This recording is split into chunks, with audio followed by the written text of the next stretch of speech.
Okay, good morning everyone.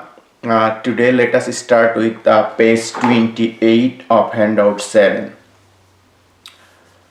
Last video we talked about handout 7 page 27 and maybe little bit page 28, but let me repeat page 28. So we are given with this xz, capital XZ, which is a Z transform of a signal, and we are asked to find the corresponding time domain signal.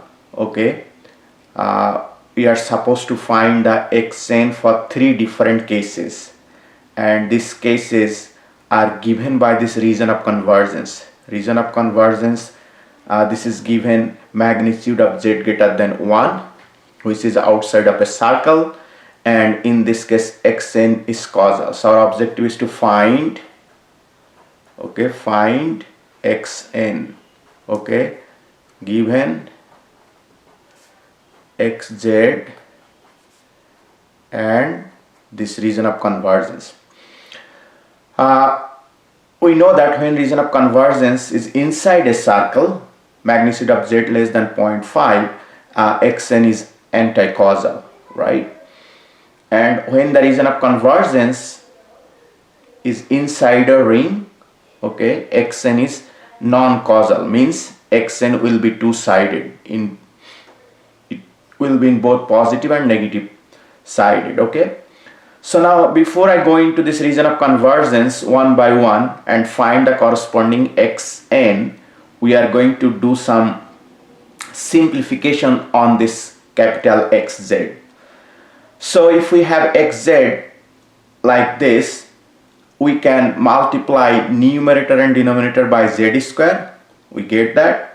Now if we take one of the z from this side to right hand side to the left hand side, we can write capital xz over z like this. This is obvious.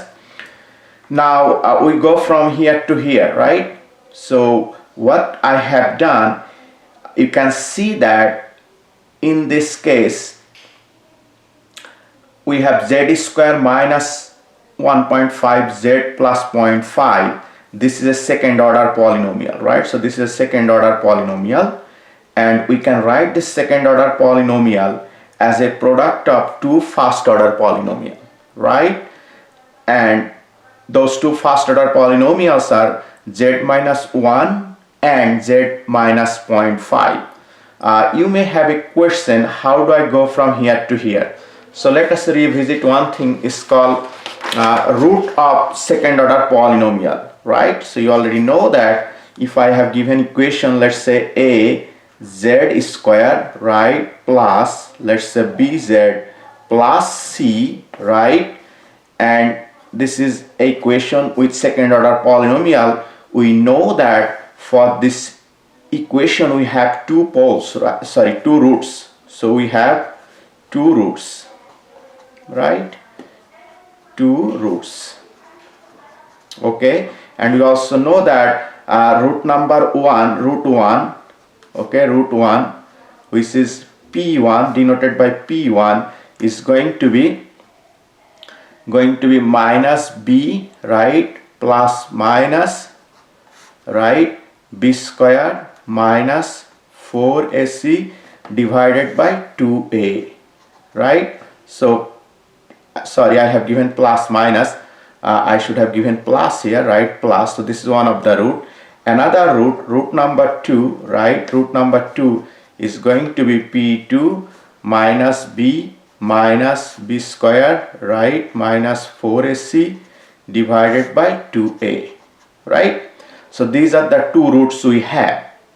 Okay, so in our case, if you look carefully, in this case, right, in this case, for this particular case, a is, right, for this particular case a is z square, z square minus 1.5 z, right, then plus 0.5 in this case. A is 1, right, b is minus 1.5, c is 1 over 2, and you can calculate root number 1, p1 is going to be P1 is going to be 1 and P2 is going to be 1 over 2. Okay, good. So that's the way to calculate. So that means we can write this one as a z minus 1, okay, times z minus 1 over 2. Okay, so can be written like this. Okay, so that's the way to find or to factor this second order polynomial as a product of two first order polynomials. Okay, good. So now let's work on this. So now what we can do, we can write this part, okay, this part as a summation of two simpler fraction of polynomials, right? And obvious question, how do I go from here to here? You already know that there is a thing called partial fraction expansion. You have learned probably in APSI 173, but let me show you how to get there. Your book has done that, Proaki's book. So in this case, I am going to show you here so you can see that.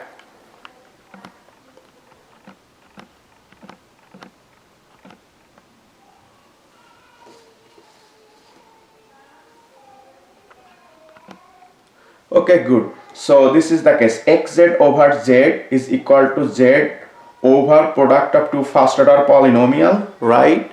And you can see that, okay, you can see that we can write as a summation of two fraction of polynomials. One is a1 over z minus 1, another is a2 over z minus 0.5.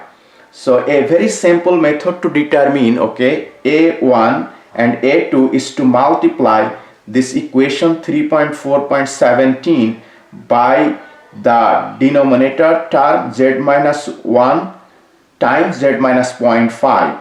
So then we get, if we multiply both sides of this equation, write this equation, what we are gonna get?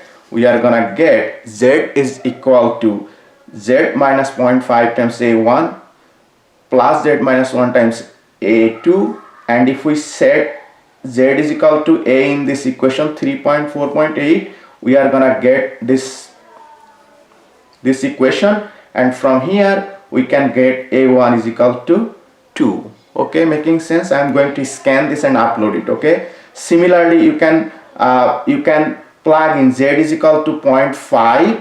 okay, z is equal to 0.5, and then you can get the value of a2 you are gonna get here minus 1. So bottom line, you can write this xz over z, which is z over product of two first order polynomial, as like this. Okay, so this is what you are gonna get. Bottom line, you can write xz over like as a summation of two simpler fraction of polynomials, right? You can see that. As I said, I'm going to scan and upload it. Okay, good. So now you can have also a question. If you have, in this case I have a1, a2, a1 and a2, right? How about you have more terms? Let's say a3 over first order polynomial plus a4 over first order polynomial. So you can have a very generalized case, and in that case you can find the coefficients. Let's say a1, okay, coefficients a1, okay, a1, and by multiplying using the similar process is given here. I'm gonna scan this one, you can read through, and corresponding coefficients can be found from these equations. Okay, so I hope this is clear enough how to find the coefficients a1, a2, so on and so forth up to an.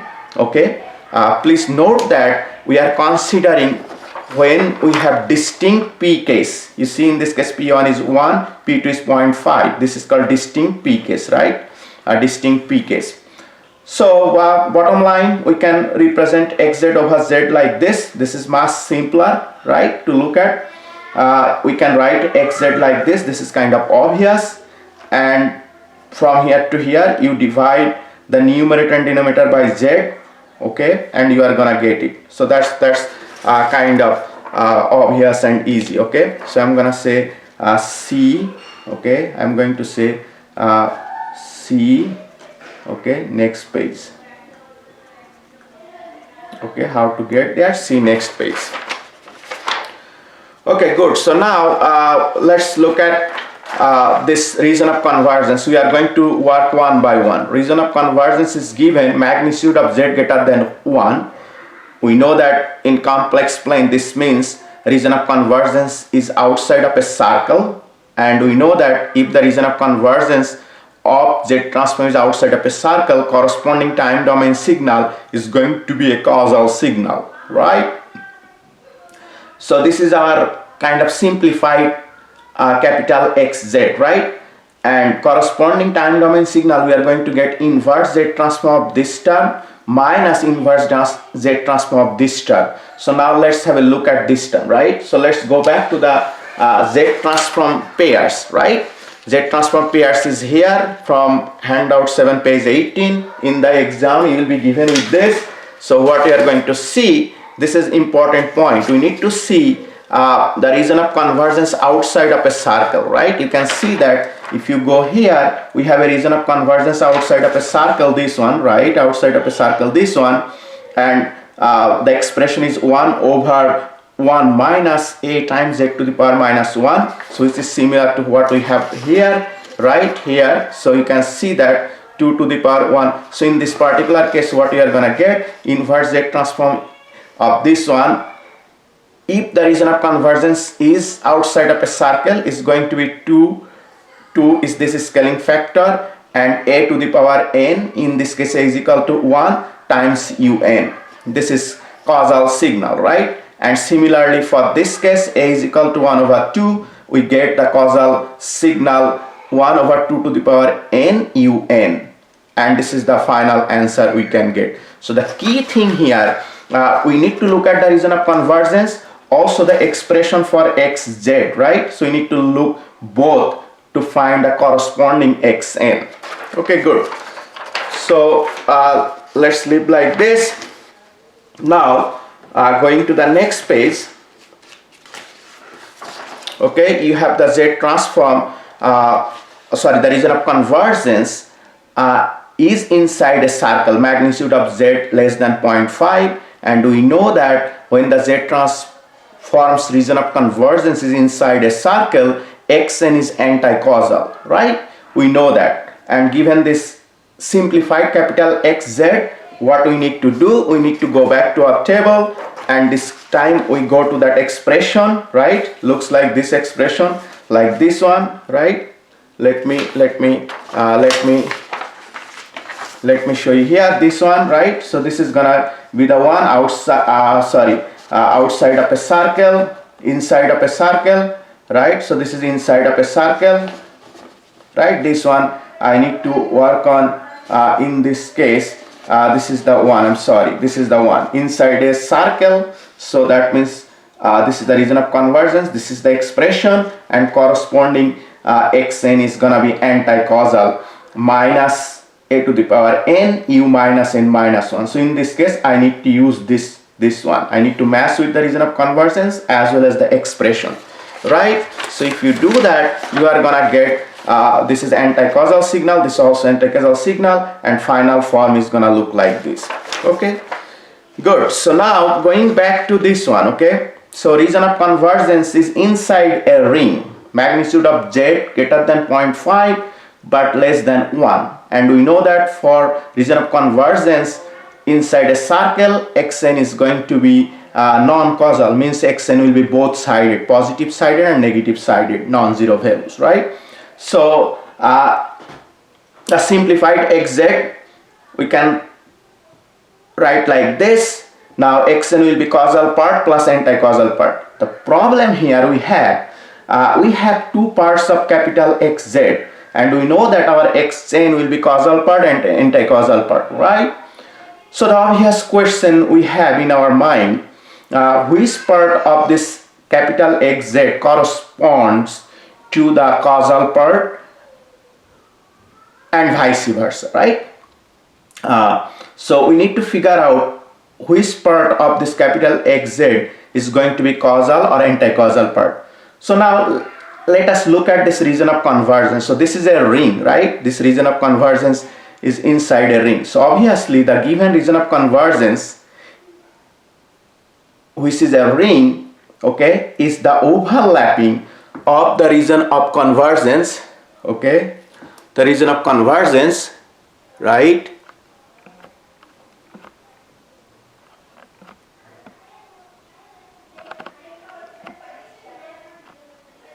okay, region of convergence, region is the overlapping of the region of convergence, right, magnitude greater than 0.5, this is going to give you the causal part, and magnitude of z less than 1, which is going to give us anti-causal part. So if you look carefully, this part will have a region of convergence greater than 0.5, right, magnitude of z greater than 0.5 means outside of a circle. So that means this part gives us the causal part, okay, and the other part gives us the anti-causal part. Therefore you can write the xn like this, right?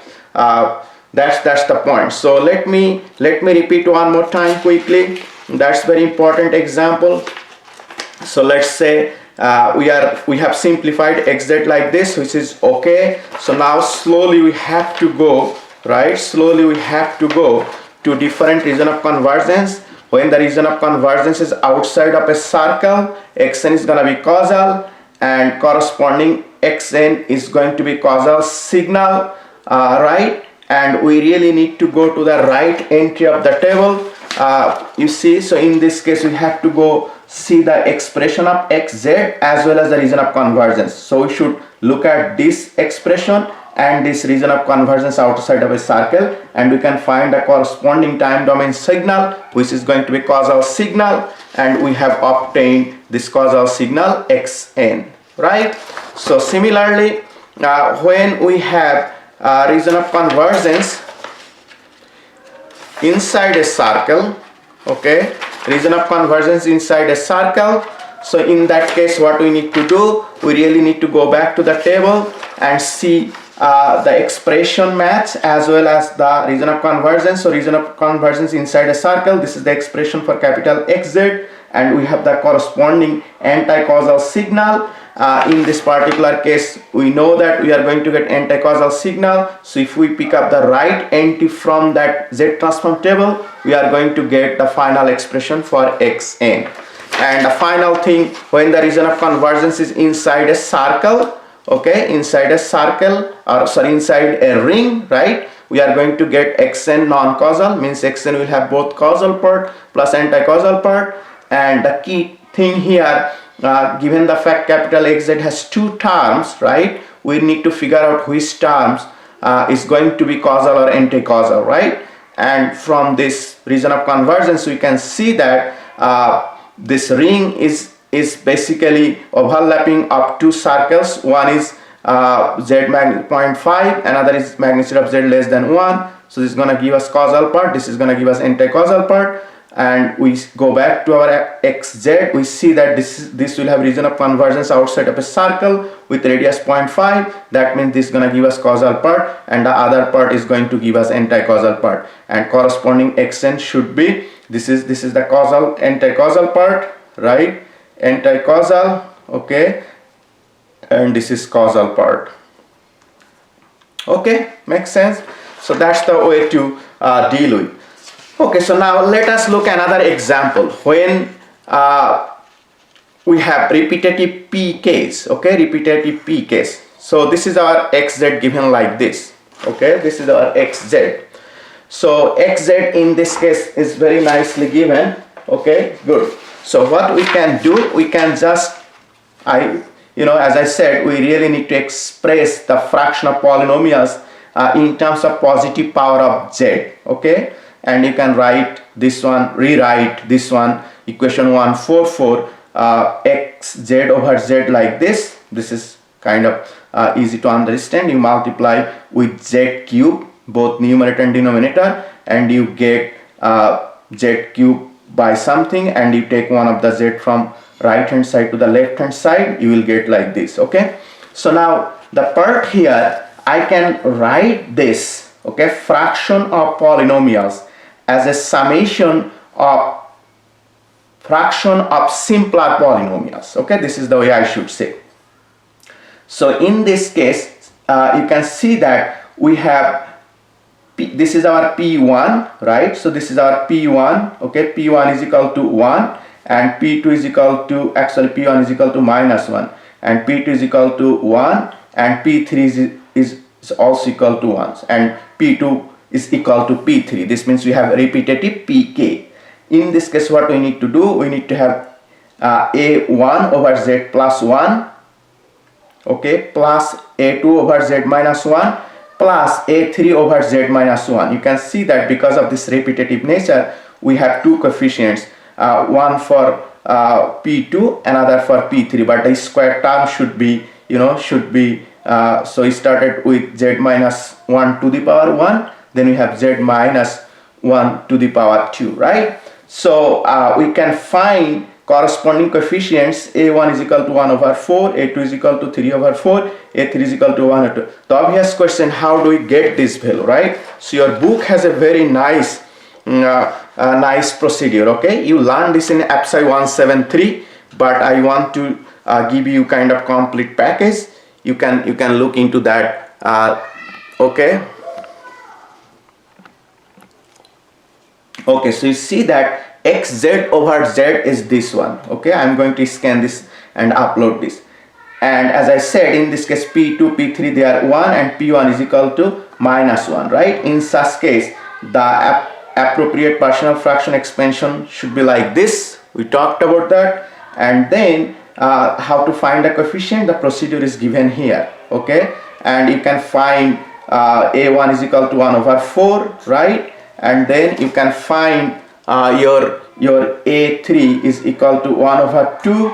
The difficulty how to find A2, what you need to do, you need to differentiate of this equation, right, of this equation 3.4.25 both sides with respect to z and evaluating the result at z is equal to 1, and eventually you will get A2 is equal to 3 over 4. And obvious question, if we have in this case we have P2, P3, they are repeating. If we have more than 2 P's that are repeating, let's say P1, P2, P3 and P, let's say Pk is repeating m times, okay? So there is a generalized procedure. You can basically follow this procedure to calculate the values of the coefficients, okay? So that's very useful for generalized case, okay? And again, I'm going to scan it and upload it. Okay, so bottom line, our xz, okay,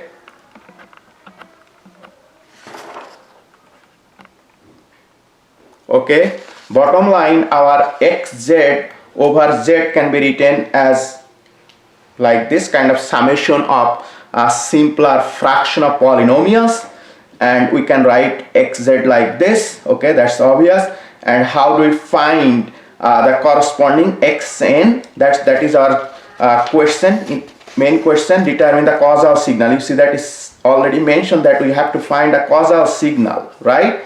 And causal signal, what will happen, we need to go back to the table, right? And we can see the entry for the causal signal or the region of convergence, right? Region of convergence is outside of a circle, right? This is going to be causal signal, right? Causal signal. And if we look at that entry, we can find the corresponding inverse Z transform. This is going to be the case for this one, right? This is causal and this is causal, okay? And this one we really need to use this entry, right? Outside of a circle, okay? Outside of a circle, you can see that this is going to be the entry we need to use, right?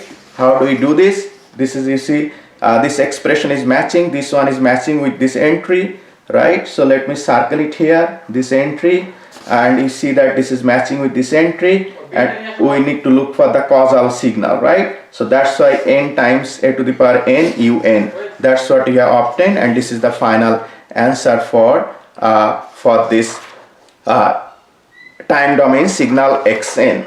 So again, the key part, we really need to know which entry we should use from this table. We need to look at both the expression of xz and the region of convergence of the given xz. In this case, we did not mention the region of convergence. However, we mentioned that we need to find the causal signal, right? So that's important. So that means causal signals means region of convergence. Okay, region of convergence.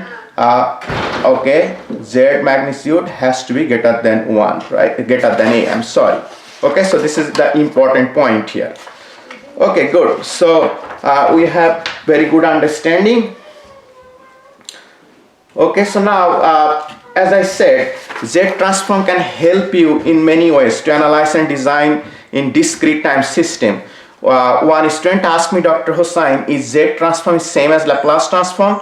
Note that Laplace transform deals with continuous time signals and systems.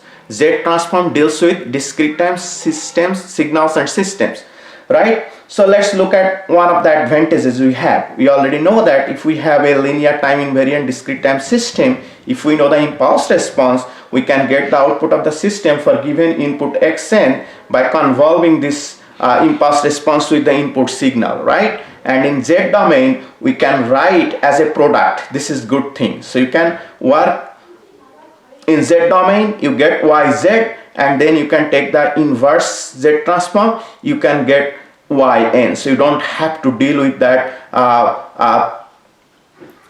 kind of complex or difficult convolutional sum, right? That's the. So one thing I must mention: H of Z represent the Z domain characterization of a system, whereas Hn is the corresponding time domain characterization of the system, and Hz is basically the Z transform of impulse response small hn, and this has a name. It's called system function or transfer function in Z domain. Okay, good. So now 35, page 35, you can see that. Okay, recall the difference equation for input-output relation, generic form in handout 5. We know that we can express the output of a system as a difference equation that depends in general previous output samples, okay, and the current input as well as previous input samples.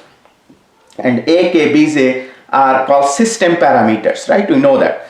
By taking the Z transform, we can write, let's take the Z transform, Yn will become capital YZ, and this minus sign will remain as it is, summation will remain as it is, AK will remain as it is. Now we see that this is Yn minus K, means this is delayed version of Yn, and we know from the delay property of Z transform that Z transform delayed signal is going to be the Z transform of the original signal multiplied with Z to the power minus that delay number of delays, right? So this is going to be the case. Same goes here. So finally what you can do, you can take this yz from this side to this side, right hand side to left hand side, and you can keep xz in right hand side, and you can find the ratio, which is the ratio of the output yz and input xz in Z domain, right? And this is called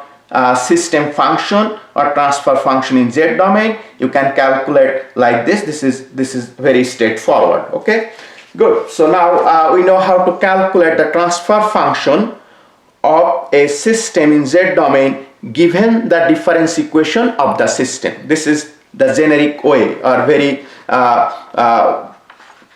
straightforward way. So now let's talk about this, called poles and zeros. Okay, so the general form of transfer function in Z domain will be like this, as you have seen in previous slide. There are two things. One is called zeros of a system, okay, and poles of a system. Zeros of capital Hz are the values of Z for which Hz is equal to 0, okay, and poles of capital Hz are those values of Z for which capital Hz is equal to infinity, right? So this is the point. One thing I must say note, okay, by depth of poles, right, region of convergence of H of Z, right, should not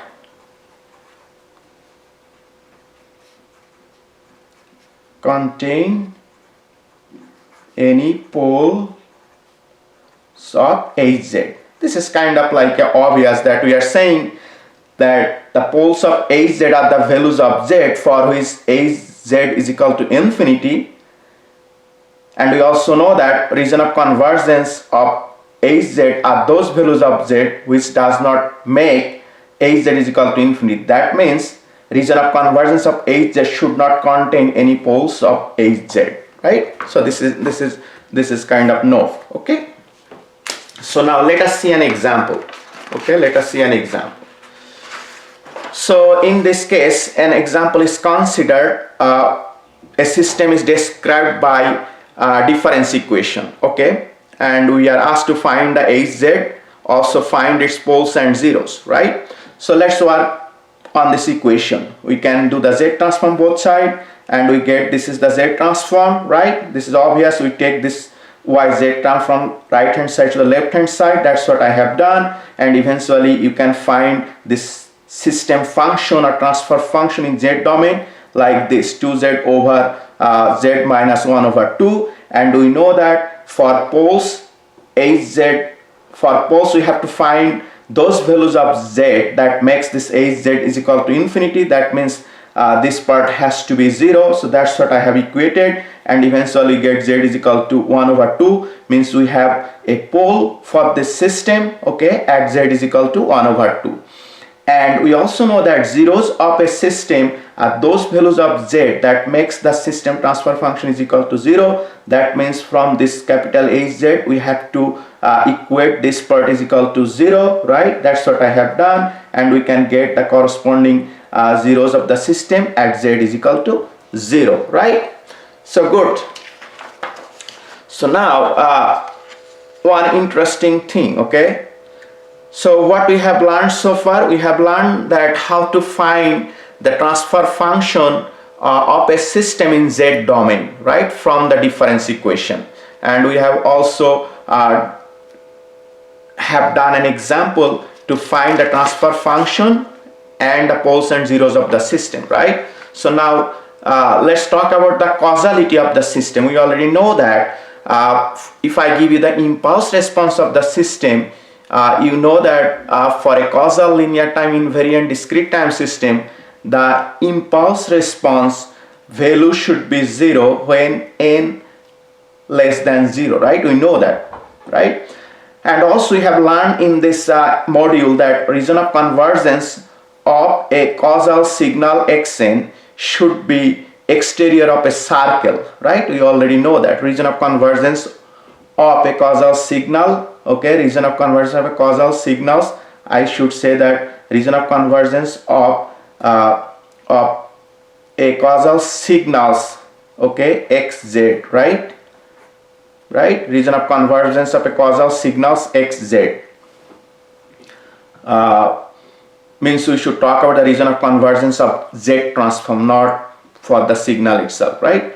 So if we have a causal signal and if we get the Z transform of the signal, let's say capital XZ, the region of convergence of that should be outside of a circle. We have seen that, right?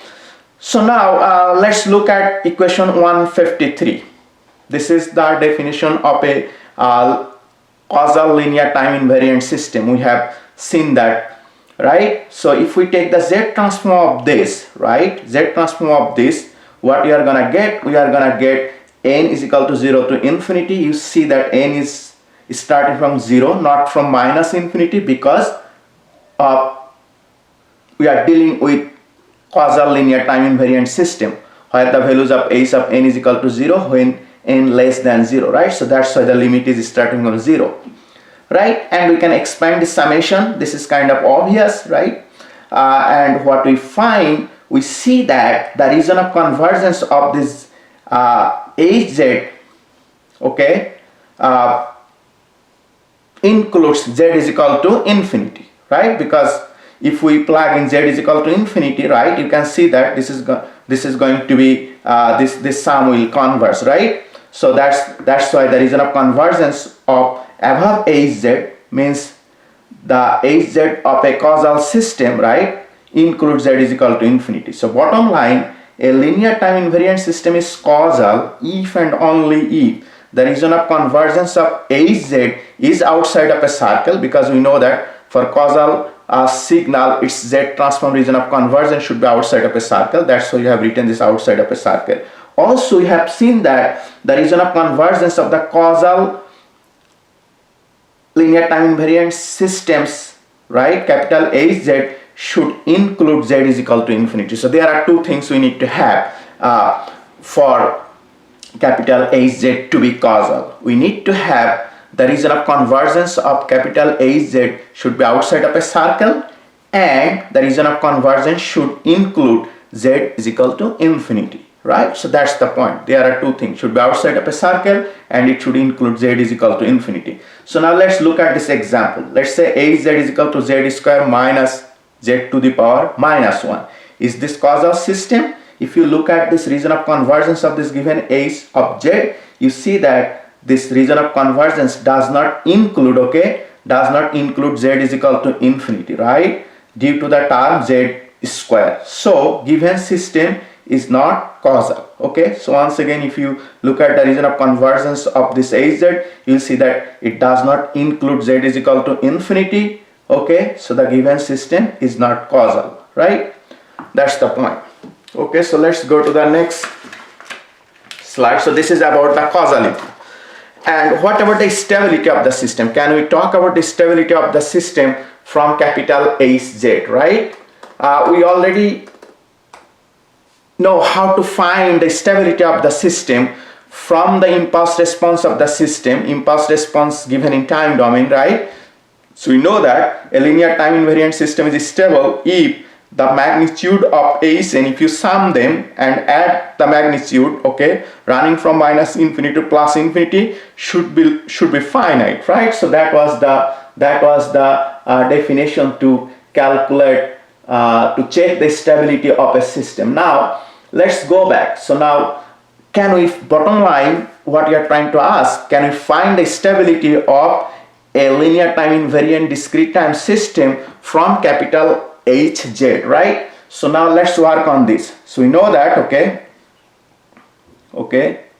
h of z, right, is going to be summation n is equal to minus infinity to plus infinity. We are talking about causal, non-causal, any system, right? And we are going to find the z transform of the impulse response, right? So h of n, right, and then z to the power minus n, right? This is the definition of z transform, and it follows that, it follows that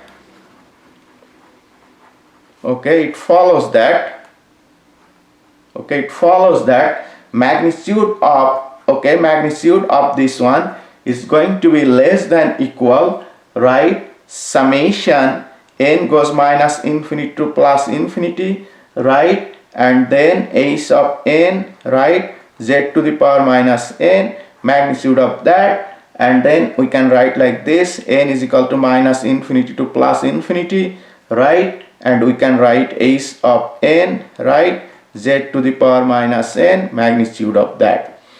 You can ask me a question, Dr. Hossain, how do you write this equality, equal sign, kind of like a less than equal, right? You can understand that h of z, you can think this is a vector, right? It's a complex number, and these are summation of complex numbers, right?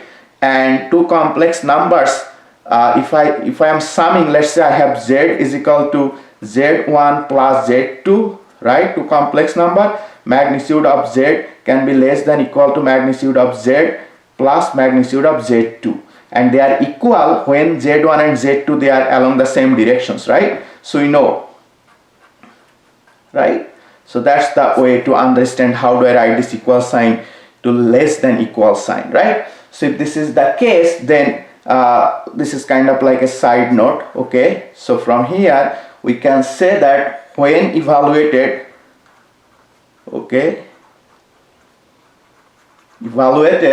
on the unit circle,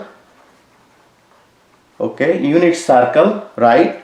You know that unit circle means that is magnitude of z is equal to 1. This is unit circle, right? H of z, magnitude of h of z is going to be less than equal z is equal to 1, means like we are gonna get like summation, right? Okay, this is the thing we are going to evaluate on unit circle. On the unit circle is going to magnitude of h of n, right? And this is what we obtained so far. When evaluated on the unit circle, that is z, magnitude of z is equal to 1, this equation, we are going to get magnitude of hz less than equal, okay, less than equal summation of magnitude of hn. And we already know that, okay, hence if the system, okay, if the system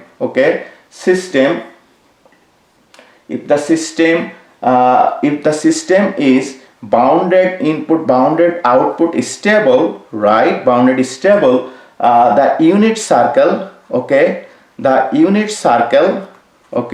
this has to be stable. This sum has to be finite. So means what we are trying to say that if the system is bounded input, bounded output is stable, the unit circle is contained in the region of convergence of h of z. So let me explain that one more time. So what we have done, we are saying that capital Hz should be like this by definition of Z transform, right? And it follows that magnitude of Hz should be less than equal, less than equal of this, and I explained why this equal sign become less than equal, right? And this can be written like this. Now let us try to evaluate this thing, on the unit circle, okay? When evaluated on the unit circle, magnitude of z is equal to 1. If I plug in magnitude of z equal to 1, we are going to get summation of this one. This means right hand side becomes summation of magnitude of h and impulse response amplitude, right? And this less than equal sign remains here, and this is the left hand side. So, and we know that if the system is bounded input, bounded output is stable, this thing has to be less than infinity, right? That means our h of z, right, value will be, hence if the system is bounded stable, the unit circle, we have evaluated in unit circle, this value is contained in the region of convergence of h of z. If the unit circle does not contain the region of convergence, that means this will be infinity, right? That means this capital Hz, magnitude of capital Hz will also be infinity, right? So that's the point here. Okay, good. So now so we are saying that there is no relation between causality and stability. There are two different things. One is a system can be causal but unstable, and vice versa. A system can be stable but anti-causal, and vice versa.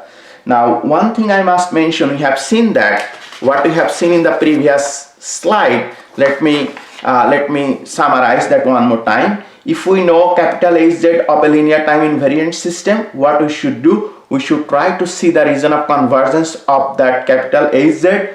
If that region of convergence include the unit circle, we call the system is stable, right? So we need to look at the region of convergence of capital Hz and see if that region of convergence includes unit circle or not. If it does include the unit circle, we say the system is stable, right? So this is from a stability point of view. A causal linear time invariant system is stable, okay? We have two things, causal and stable, two things here, okay? Stable if and only if all the poles of Hz are inside the unit circle, right? So that's the point. So in this case we are saying that this is to check, okay? I should write it, okay? This is to check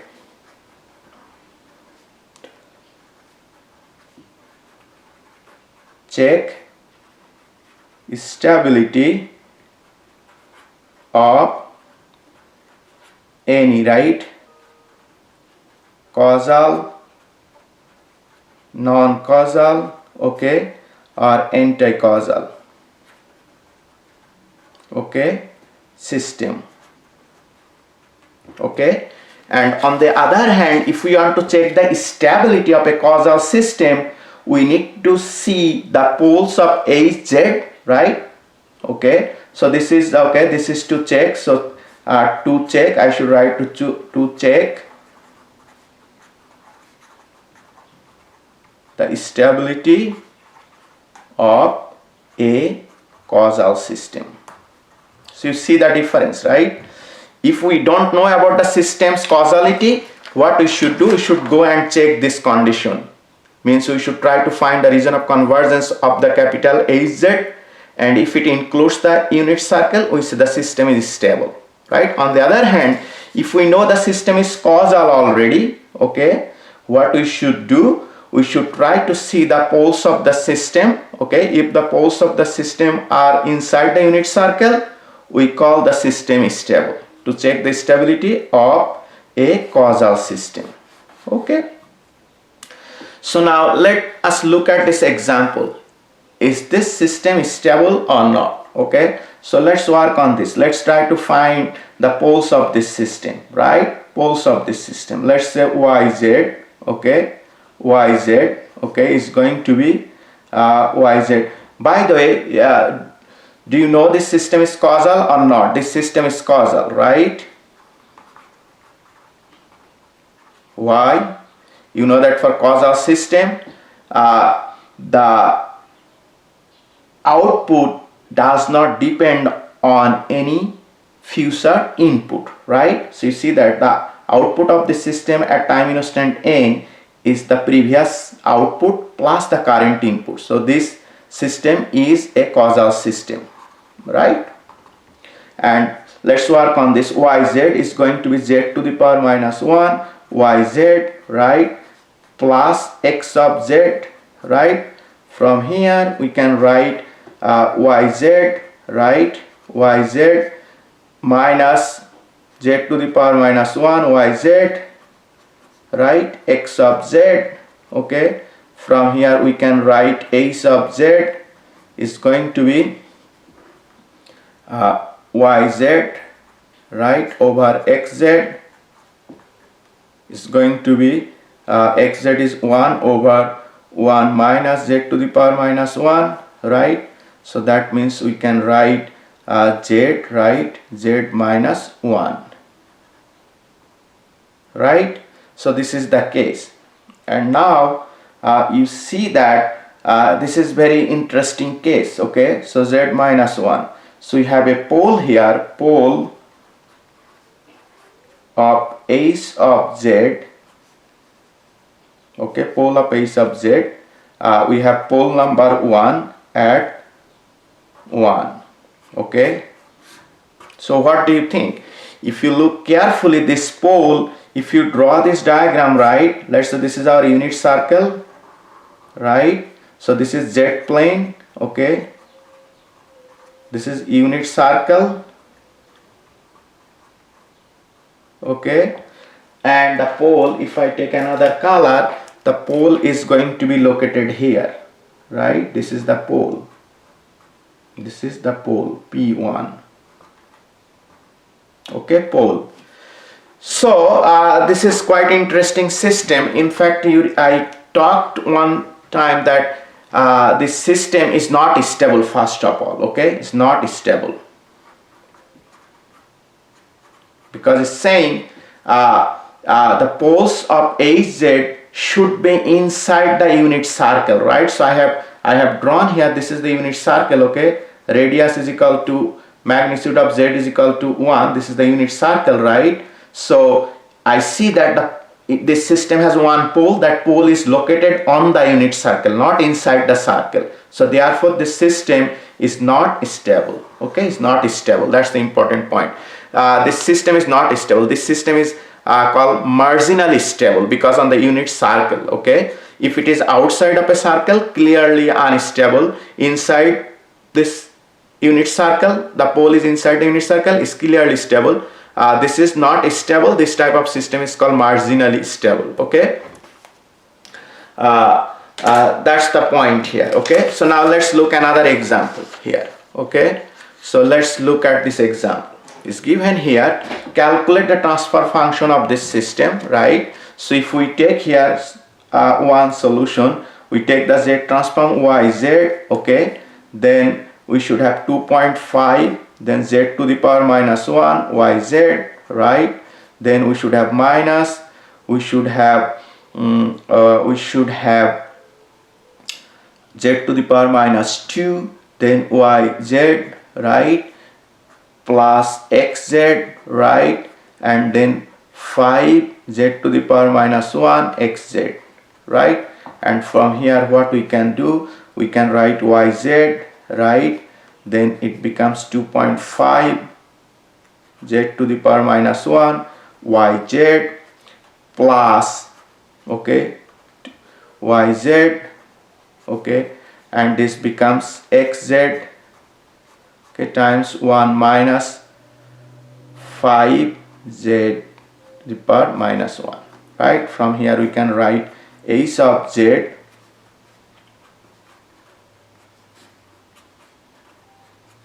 okay, so that becomes 1 minus 5 z to the power minus 1 divided by 1 minus 2.5, okay, z minus 1, right, plus square. Okay, so let me double check. So it's going to be hz yz over xz, 1 minus 5 over 1 minus 2.5 z to the power minus 1 plus z to the power minus 2, right? So we can express a sub z from here. Okay, let me write it down. So a sub z, okay, is going to be 1 minus 5 z to the power minus 1, right, 1 minus 2.5, right, z to the power minus 1, then plus z, okay, square. Okay, good. So from here, it's a good idea to express in terms of fraction of polynomials that involve positive power of z. So I multiply both numerator and denominator by z square. I get here z square minus 5 z, okay, divided by z square, right, 2.5 z, okay, plus 1. Okay, good. So now you can do little bit of simplification here. Z, okay, z minus 5, okay, divided by z square minus 2.5 z plus 1. Good. So then we got basically our capital AZ. Find the poles and zeros of the system. So let's work with zeros, okay, of AZ.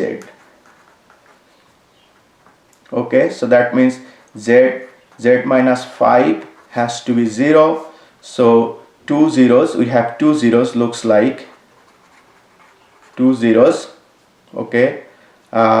O1 is at 0 and O2 is going to be at 5. Okay, two zeros at O1, and O1 is equal to 0, O2 is equal to 5, right? And poles of AZ is going to be, how do we find that? We have to find from z square minus 2.5z, right, plus 1 is going to be 0, right? From here we can see that we should have z1 is going to be minus b, in this case 2.5, right, plus b square, 2.5 square, right, minus 4 times 1 times 1, 4ac divided by 2 times 1, right? So that's gonna give you, if you do a little bit of math here, okay, just I'll take some time. I'm using MATLAB. You can use your calculator actually to calculate that.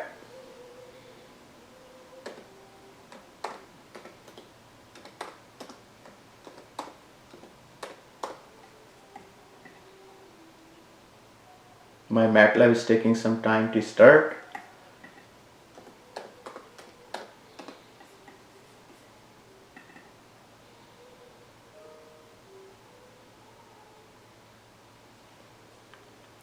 Okay, similarly we can do Z2 is going to be minus 2.5, this plus becomes minus square minus 2.5, here should be minus 2 but I did not give that minus because of the square, 4 divided by 2, okay.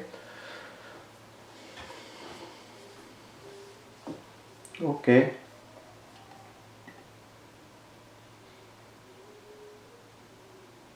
just MATLAB is about to start, almost there. Okay, roots, okay, help root.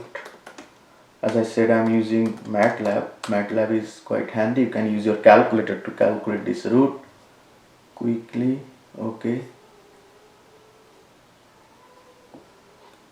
okay, so 2.5 x to the power okay, the roots I have here 2 minus 2.5, then I have 1, okay, we should have in this case we are going to have, okay, 625, okay,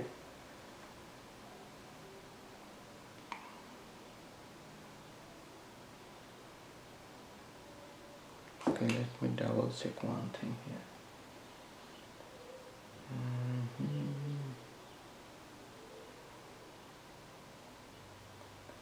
C1.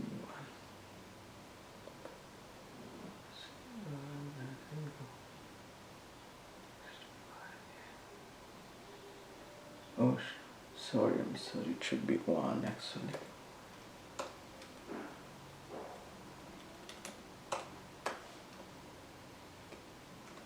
Okay, it's going to, I'm sorry, it's going to be 2, then other thing is going to be 0.5. Okay, this is going to be 0.5, 2 roots, plus in this case I'm going to get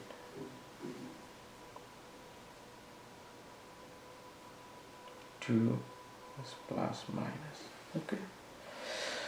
Good, so that 2 roots. So now we have obtained 2 roots from the value of the pole explained if the system is stable, right? So if you draw this draw these 2 poles, right? This is the case. So I have, let's say, unit circle. Okay, so this is unit circle, magnitude of z equal to 1, unit circle, okay, in z plane, right? And if you draw this with another plane, one is gonna be at 2 right here, right? This is P, sorry, why did I write like this? It should be P1, okay, P1. Usually poles are denoted by P and zeros are denoted by O, okay, so P2, P1 and P2. So this is our P1, okay, this is the location. Poles are denoted by cross sign, okay.